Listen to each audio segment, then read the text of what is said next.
rasa gitu ya. Misalnya mereka itu jangan hanya hadir setiap mau adanya pemilihan saja. Tapi begitu nanti mereka sudah duduk terpilih, mereka lupa dengan konstituennya atau lupa dengan para pemilihnya. Kita pada saat kita perlu, mestinya pemimpin atau yang tadinya butuh suara kita, manakala kita melaporkan tentang atau keluhan kita selaku warga negara, hendaknya negara hadir atau pemimpin pedulilah, empati terhadap masyarakatnya. Seperti itulah singkatnya, Mas Edi. Masya Allah.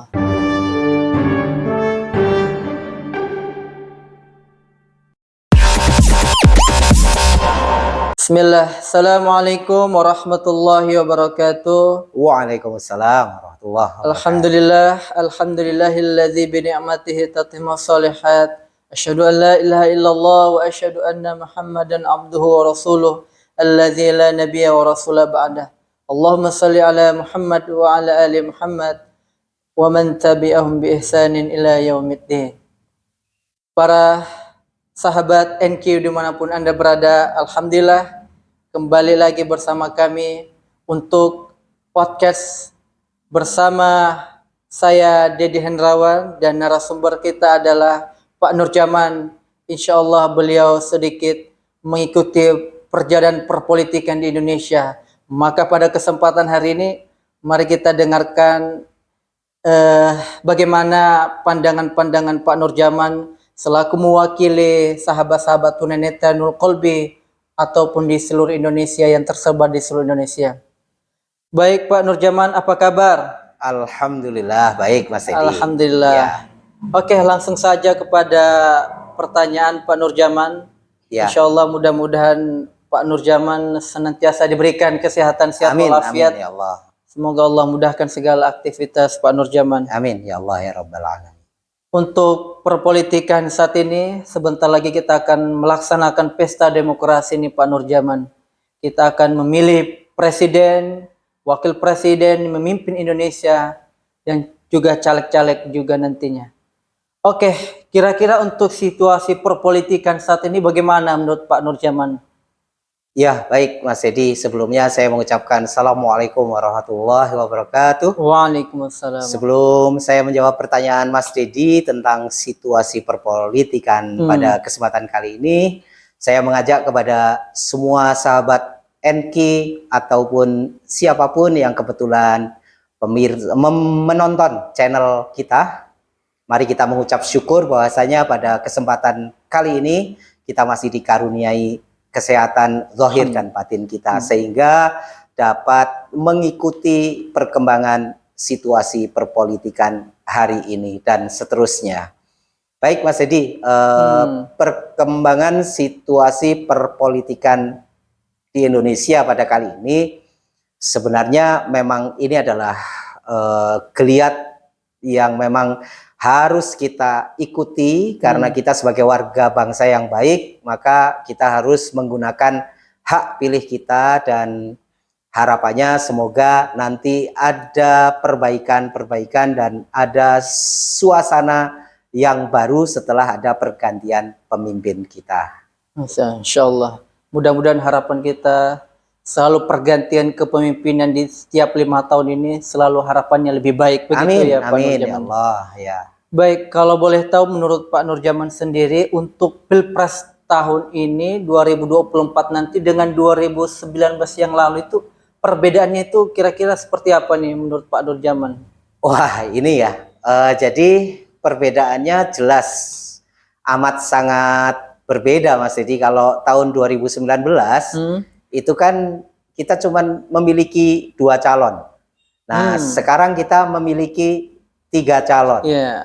Nah, tapi ada hal-hal yang lebih signifikan bahwasanya kalau tahun 2019 dan tahun-tahun sebelumnya, 5 tahun sebelumnya dan seterusnya, itu kan tidak ada kecurigaan bahwa nanti pilihan atau pemilu ini akan berjalan dengan baik ataupun tidak. Tapi sekarang seakan-akan percaturan di mana-mana seakan tak percaya bahwa pemilu nanti berjalan dengan sebaik-baiknya. Nah, ini perlu kita menjadi perenungan buat kita semua, dan kita harus jeli, harus teliti, dan harus mengawasi supaya pemilu ini bisa berjalan dengan baik, dan kita akan memberikan amanah kepemimpinan kepada calon yang akan kita pilih dengan hati nurani. Itu kira-kira. Iya, betul sekali. Memang kalau membahas masalah kecurangan pada pilpres itu biasanya itu terjadi pembicaraan itu setelah pemilihannya, begitu ya Pak Nurjaman? Iya, iya. Berangkat dari pengalaman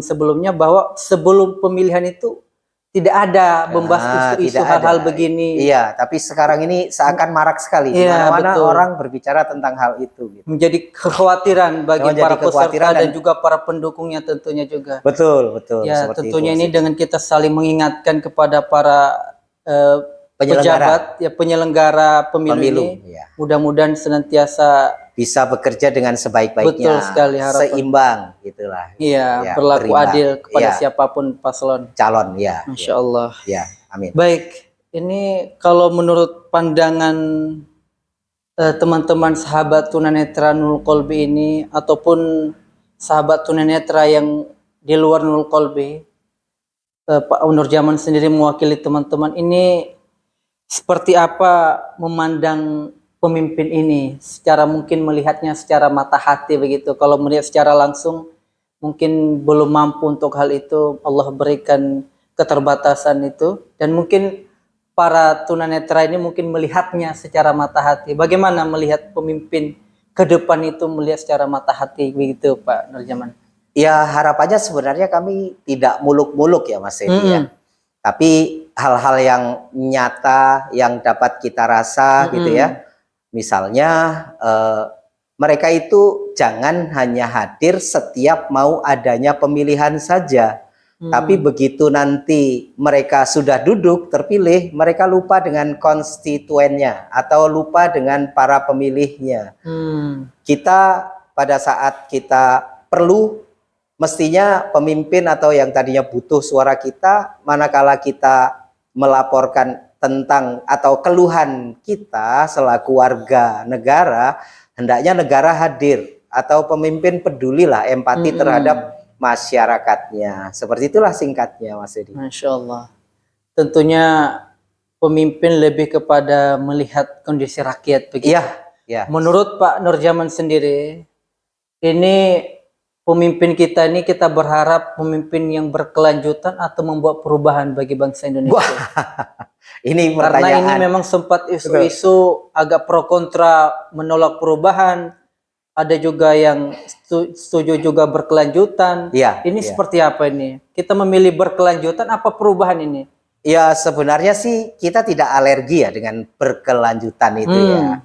Akan tetapi kan mesti harus ada yang ditilik kembali atau ditinjau kembali, dilihat kembali mana-mana hal-hal yang memang itu perlu kita evaluasi, ya kita evaluasi, kita perbarui gitu ya, kalau memang perlu diperbarui. Tapi andai pun tidak, misalnya ini kebijakan sudah baik, ya apa salahnya dilanjutkan gitu. Misalnya seperti kepedulian terhadap masyarakat yang miskin, ada bantuan untuk orang-orang miskin ataupun yang mau miskin gitu kan ada ya. Gitu ya. Nah, itu juga mesti dilanjutkan. Tapi misalnya ada Omnibus Law misalnya, undang-undang kepekerjaan dan lain sebagainya, kan belum pernah didiskusikan, belum pernah apa, langsung diputuskan sebagai undang-undang, bahkan sudah di peninjauan kembali dan putusannya menyatakan harus tidak dilanjutkan atau dilanjutkan setelah adanya evaluasi, tapi ternyata malah bikin kepres. Itu kan tidak baik lah. Dan masih banyak lagi aturan-aturan yang lainnya yang semestinya tidak, tapi iya, apalagi dengan janji-janji manis gitu. Iya, betul-betul. Jadi kita tidak boleh menolak perubahan. Oh, tidak boleh, karena perubahan itu adalah sunatullah ya. Perubahan itu sunatullah, sehingga bagaimanapun perubahan itu ya ada ataupun tidak, ya tetap berubah lah. Kita dari bayi menjadi remaja, remaja menjadi dewasa, dewasa menjadi tua, itu kan sunatullah itu. Politik pun seperti itu. Jadi dari regenerasi yang kemarin sudah habis masanya karena sudah 2 kali keputusan menurut undang-undang, maka harus generasi berikutnya. Nah, Iya, masalah betul sekali. nanti mau yang perubahan, mau yang berkelanjutan itu kan soal hati gitu, Iya, Mas iya, Edi. betul. Intinya perubahan itu adalah sunnatullah Sunnatullah. setiap diri kita, dan Tidak juga boleh kita bahkan ingkari, tidak boleh kita tolak. pergantian kepemimpinan itu namanya juga perubahan. Betul, betul, Mas Mungkin Edi. menjadi pertanyaan saya, Pak Nurjaman, Siap. kalau mungkin yang menjadi muncul pertanyaan dari kalangan yang tidak mendukung perubahan, Ya. tentu mereka bertanya apa yang mau diubah. Oh, begitu. Iya. Mau Ini diubah apa di negeri ini? apa yang mau diubah? Ya, Iya. sebenarnya misalnya gampang. Sebenarnya pembangunan, misalnya contohnya pembangunan jangan hanya bertitik berat kepada infrastruktur semata-mata, struktur semata-mata ya, tapi kualitas manusianya dong. Katanya dulu ada revolusi mental. Nah, itu apakah sudah diselenggarakan? Kok saya belum pernah merasakan sentuhan dari revolusi mental? Bahkan yang ada saat ini di masyarakat seakan-akan itu yang ada cuman menjelekkan sana menjelekkan sini. Yang ada itu hanya mempercuram perbedaan. Padahal perbedaan itu boleh memang, tapi kok kenapa contoh dari seorang pemimpin yang katanya mau revolusi mental, jangankan mental, akhlak apalagi nanti. Mental saja belum terjadi, akhlak kan titik beratnya lebih tinggi daripada sekedar mental. Akhlakul karimah itu yang dibawa oleh panutan kita, sang pembawa risalah Kanjeng Nabi Muhammad Sallallahu Alaihi Wasallam, itu lebih tinggi derajatnya. Nah, ini revolusi mental. Nah, kita adab politik ini harusnya diadakanlah, karena supaya tidak hanya sekedar berpolitik atau mempolitikisasi, mempolitiking, gitu ya. Jadi politik itu bagus, tapi kalau sudah tidak ada adabnya, akhirnya ya seperti yang saat ini kita rasakan lah. Jurang perbedaan makin tampak terasa, bukan kebersamaan, kegotong royongan, kekompakan, musyawarah dan lain sebagainya. Ini baik, jadi salah satunya perubahan yang ingin diubah itu adalah terkait dengan moralitas. Dengan moralitas, ya, begitu ya. Ya. Nah, itu. Karena ini sesuai sekali dengan fondamen atau fondasi negara yang telah dibentuk ataupun dibuat oleh para pendahulu kita. Misalnya 5 sila di dalam Pancasila. Kemudian pembukaan Undang-Undang Dasar itu ada mencerdaskan kehidupan bangsa, apakah sudah dilaksanakan. Kemudian berkeadilan sosial apakah sudah, kemanusiaan sudah atau belum. Nah, kalau mau berbicara itu seakan-akan nggak cukup nih waktunya, karena kita ini, negeri kita sudah berubah arah, Mas Dedi. Contohnya, mestinya kan mendahulukan musyawarah bukan demokrasi. Tapi karena ini sudah dipilih oleh para bangsa, pemimpin negeri kita, maka kesepakatan ini ya harus kita junjung, tapi ya dengan etika yang baik gitu. Jangan hanya menguntungkan diri sendiri lalu diambil, jangan hanya sekedar untuk golongannya mereka sendiri lalu yang lain dilindas. Nah, itu nggak boleh. Itu berarti tidak demokratis, itu tidak demokrasi tapi demokrasi gitu namanya. Betul sekali. Ya, ini langsung kepada ini saya sedikit mengangkat isu perubahan karena memang orang ini anti sekali dengan beberapa oknum, beberapa orang yang tidak setuju dengan perubahan. Ya, tentu mereka salah satu yang mereka pikirkan yang biasanya mereka terima bansos. Jangan-jangan nanti perubahan ini nanti diubah, bisa nggak dapat lagi nih kalau menang perubahan ini. Betul. Bagaimana itu, Pak Nurjaman? Karena itu memang ya namanya masyarakat ya kalangan menengah itu kan sangat membutuhkan namanya bantuan-bantuan begini.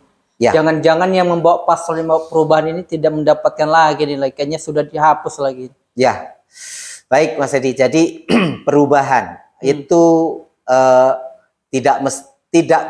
tidak bisa kita hindarkan.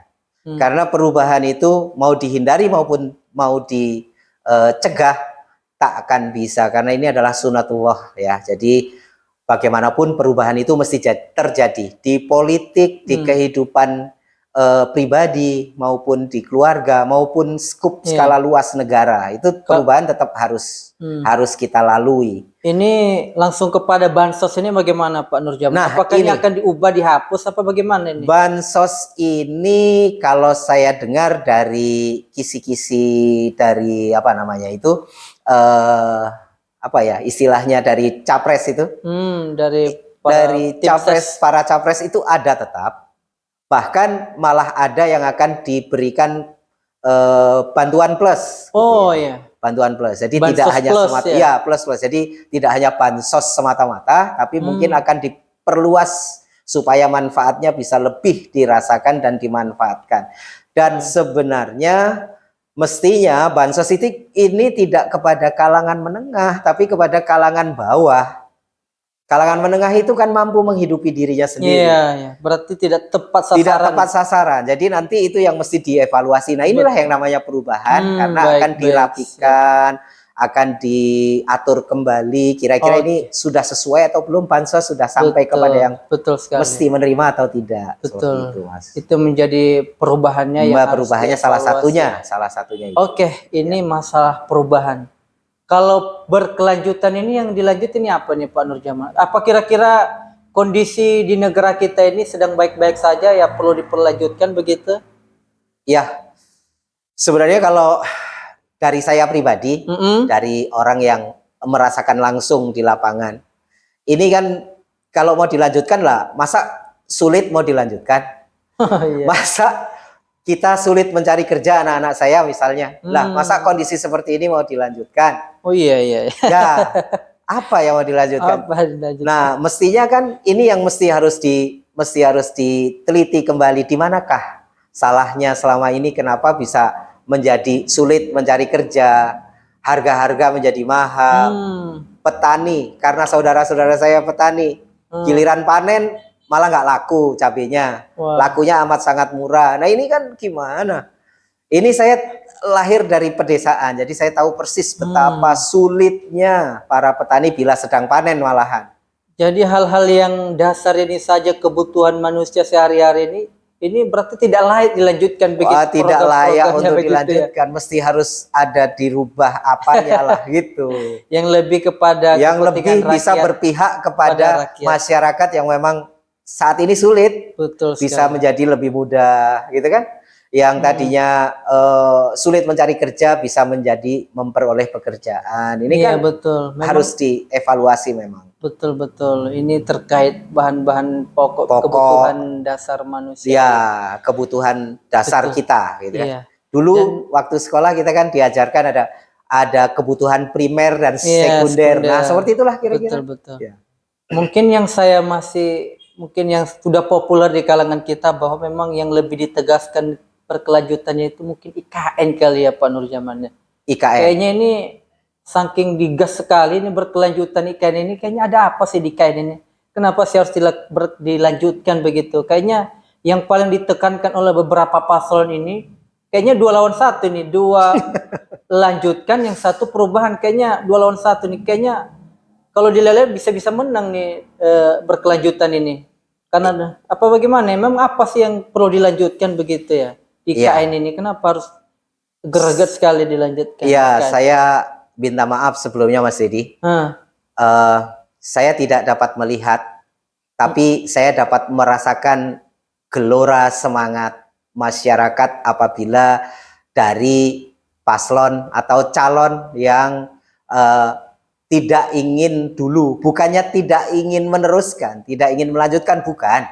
Tapi kan ada salah satu calon yang ingin rasanya 400 lebih triliun itu apabila untuk anggaran yang lain akan lebih bermanfaat rasanya. Bukan berarti tidak mau melanjutkan, sekali lagi ya, maaf ya buat yang senang dengan keberlanjutan. Tapi ditinjau kembalilah, kira-kira 400 triliun ini apabila untuk mengevaluasi kesulitan-kesulitan kita yang belum memperoleh pekerjaan, membuat pabrik-pabrik atau membuat apalah supaya orang itu bisa bekerja, kemudian bisa untuk pendidikan guru-guru honorer, atau apa sajalah yang bermanfaat. Kan 400 triliun itu bukan uang yang sedikit. Wong saya punya 10.000 aja rasanya lumayan gitu ya. Lah bandingannya 400 triliun nih. 400 triliun itu luar biasa banyaknya. Wong 1 triliun itu sama dengan 1.000 miliar kalau tidak salah. Saya belum pernah kok memegang uang 1 miliar. Nah kalau kita punya, bayangkan ini ada salah satu contoh langsung di hadapan mata kita, Mas Edi. Apa namanya ini, Nurul Kolbi. Ini memiliki 600 anggota betul. yang belajar menghafal Al-Quran maupun membaca Al-Quran. Kalau kita dapat kucuran sedikit saja, kan guru-gurunya bisa menjadi lebih semangat. Transportasi, karena mendapat transportasi yang cukup, makanya yang belajar menjadi semangat. Karena yang belajar di sini bukanlah usia-usia belia, tapi usia yang sudah cukup, usia yang sudah cukup. Jadi untuk membagi waktu dalam pekerjaan, terus kemudian mengaji dan lain sebagainya. Masih untung ada Ustadz Budi dan kawan-kawan serta orang-orang yang peduli yang membantu keberlangsungan Nurul Kolbi. Kalau tidak, wah, kita ini tak akan tersentuh itu. Seperti itu Mas Edi, salah satu contohnya. Masya Allah. Jadi harapannya anggaran-anggaran ini lebih diprioritaskan kepada hal-hal yang memang manfaat, yang maslahat, jangan yang bisa langsung dirasakan, daripada kita membangun satu titik yang merasakan hanya berapa gelintir manusia saja. Gitu, seperti itulah kira-kira. Iya, baik.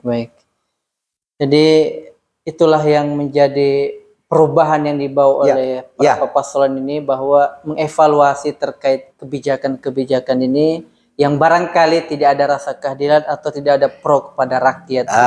Betul sih. Jadi keadilan itu kan memang abstrak sifatnya, tapi keberadilan atau berkeadilan itu dapat dirasakan. Karena berkeadilan itu tidak seperti adil. Kalau adil itu abstrak, tapi kalau keadilan itu misalnya saya saat ini sulit untuk makan hari ini. Nah, itu kan ada bansos tadi, itu salah satunya kan dapat dirasakan tuh.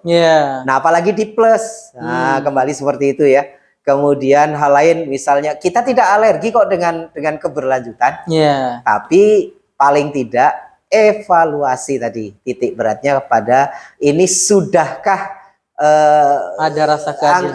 Anggaran ini sudah dapat dinikmati oleh masyarakat secara menyeluruh kah, atau hanya kepada orang-orang tertentu saja kah? Nah itu. Betul. Ya. Baik. Ini kalau boleh tahu sosok pemimpin di mata para sahabat tunanetra ini, sosok pemimpin yang diharapkan itu yang tidak sekedar janji-janji manis saja. Kadang-kadang janjinya itu kan enak sekali kita dengar ya, wah mantap sekali nih. Banyak gratis-gratisnya, wah gimana gitu. Jadi kalau menurut Pak Nurjaman juga sendiri, secara pandangan mata hatinya seperti apa itu? Sosok pemimpin yang kita harapkan ke depan begitu ya. Pemimpin yang saya harapkan atau kami harapkan sebenarnya sekali lagi tidak yang muluk-muluk dan tidak yang jelimet ya. Mereka itu yang tahu akan masalah rakyatnya. Saya yakin memang yang diurus banyak, karena 275 atau 80 juta. Banyak kan itu. Pastinya ya akan sulit lah itu, tapi sosok pemimpin yang kita inginkan adalah pemimpin yang empati, yang tidak mementingkan diri, yang tidak hanya ingin membangun dinasti, yang tidak semata-mata hanya untuk kesenangan sesaat mereka sendiri, misalnya membangun jalan misalnya. Boleh itu infrastruktur, memang struktur harus dibangun, infrastruktur itu. Tapi kalau tol, kan saya tidak bisa menikmati tuh. Kenapa jalan-jalan umum yang tidak berbayar, yang berlubang-lubang? Nah kalau tunanetra itu kan kadang-kadang sulit ya memilih jalan yang tidak berlubang, atau kalau pas musim hujan tahu-tahu terprosok becek. Nah, itu kan, aduh, kalau itu baik jalannya kan paling tidak, waduh luar biasa. Dan itu akan menjadi catatan sejarah serta amal di kemudian hari. Kalau misalnya, oh sang pemimpin sosok ini peduli kepada infrastruktur yang umum, tidak hanya yang mementingkan kesenangan sesaat, yang gebyar, yang wah. Nah itu kan sehingga nanti pengantaran misalnya pengantaran barang-barang sayur mayur dan lain sebagainya, telur misalnya. Lah kalau truknya terperosok pada lubang, lah pecah sebelum sampai tempatnya. Cabai busuk sebelum sampai tempatnya. Nah, seperti itulah kira-kira Mas Edi. Iya. Baik, ini kita mau masuk pada sesi terakhir ini. Mungkin satu lagi nih kira-kira apa sih pesan kepada para calon-calon pemimpin ini ke depan ini, Pak Nurjaman? Oh ya, pesan. Jadi kepada calon pemimpin yang nanti insya Allah terpilih, entah 1, 2, ataupun 3, tapi kalau buat saya dari 3 calon tetap yang menang 1. Tidak ada toh 2 pemenangnya, tidak ada toh 3, tetap yang paling menang ya nomor 1. Harus pilih 1. Harus pilih 1 di antara 3. Berbeda itu boleh, silahkan, monggo.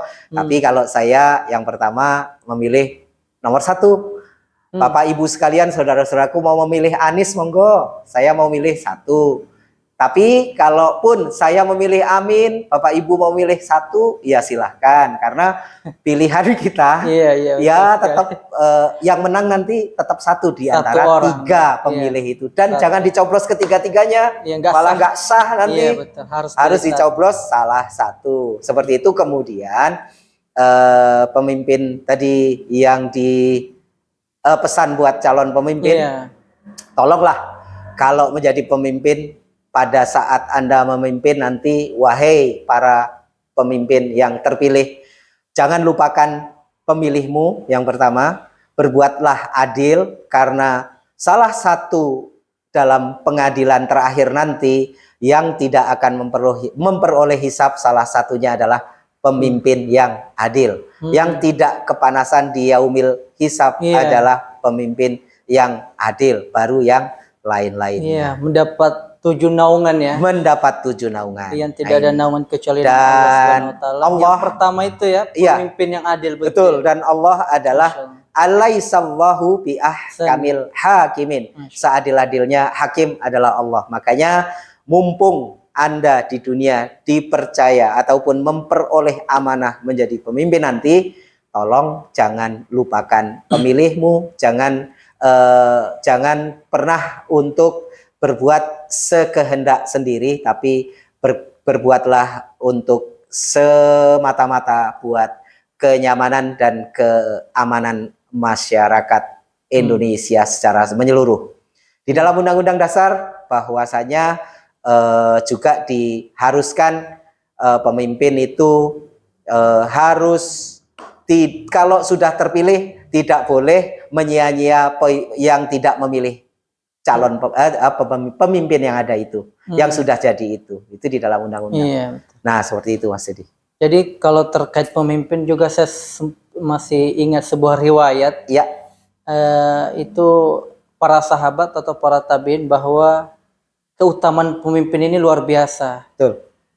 Bahkan doanya itu bisa dijabah sekali oleh Allah Subhanahu wa taala. Doa pemimpin yang dengan catatan adil. Tadi ya. Maka keutamaan menjadi pemimpin luar biasa apabila dia berlaku adil. Masya Allah.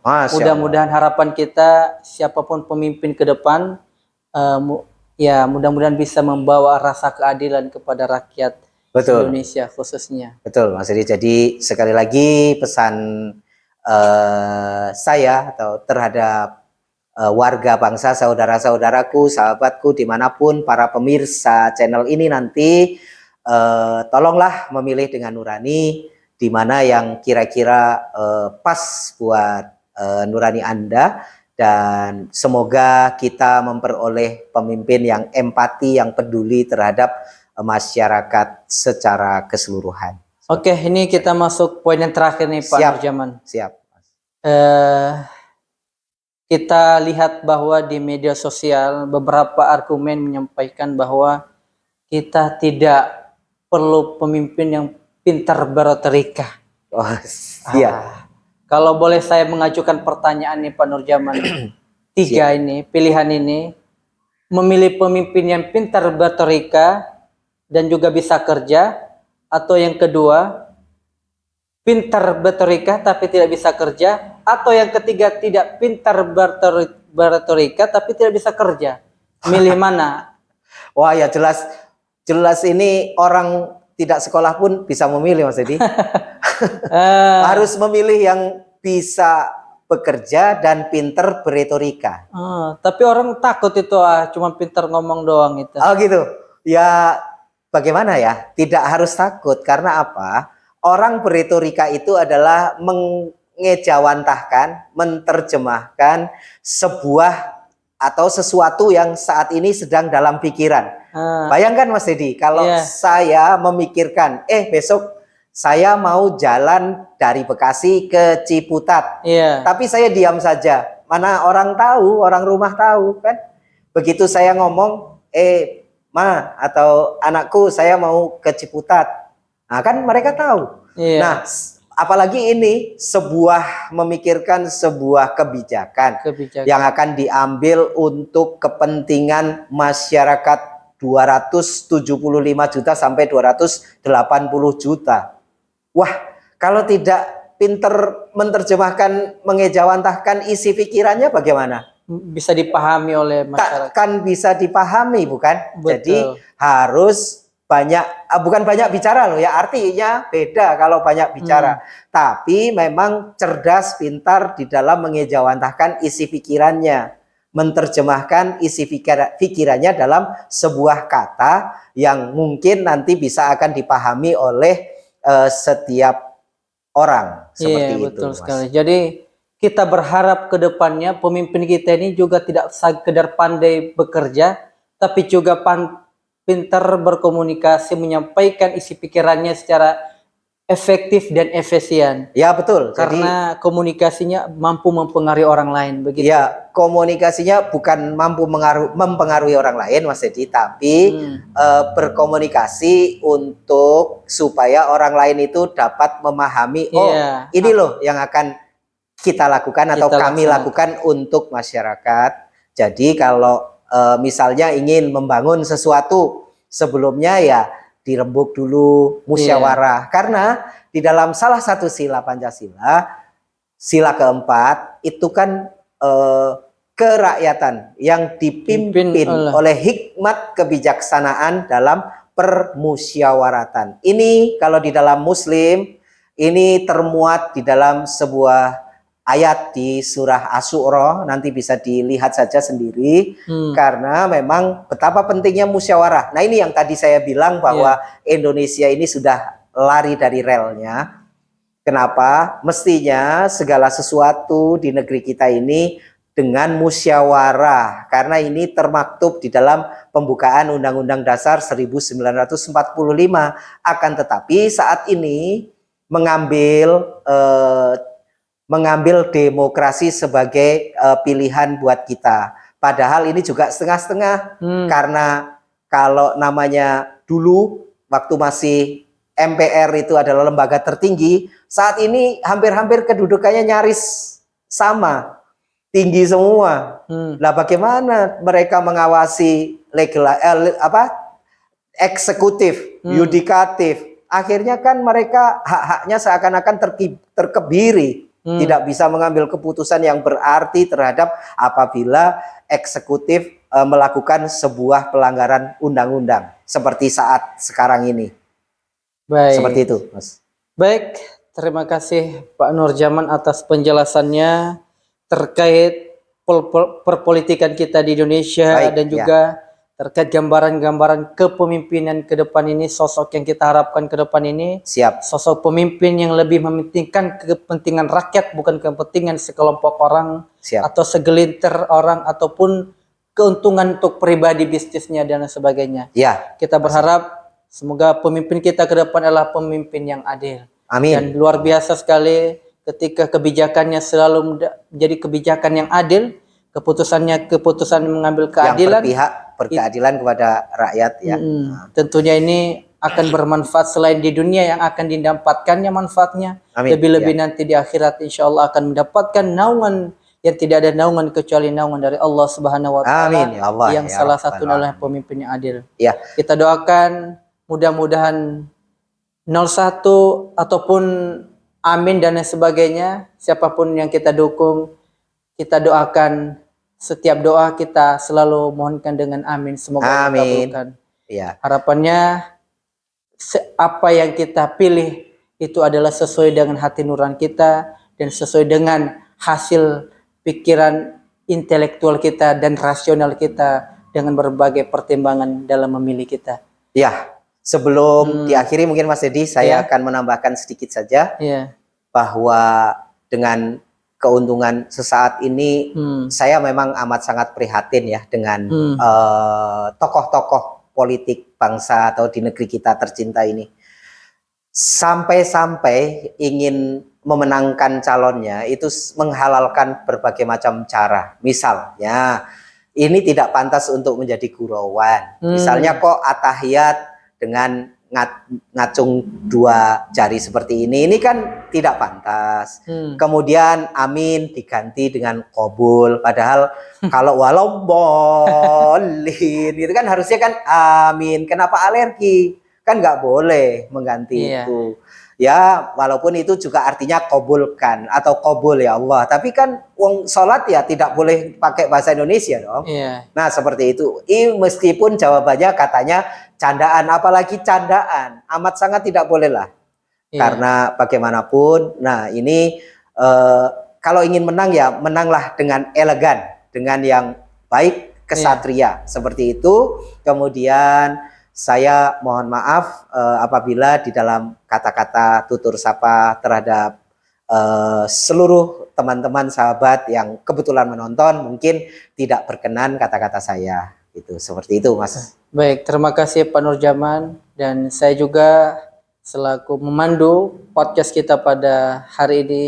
Apabila dalam kalimat yang kami sampaikan terdapat kekeliruan atau kesalahan dan kekhilafan, tentunya kami manusia biasa yang tidak luput dari salah dan dosa.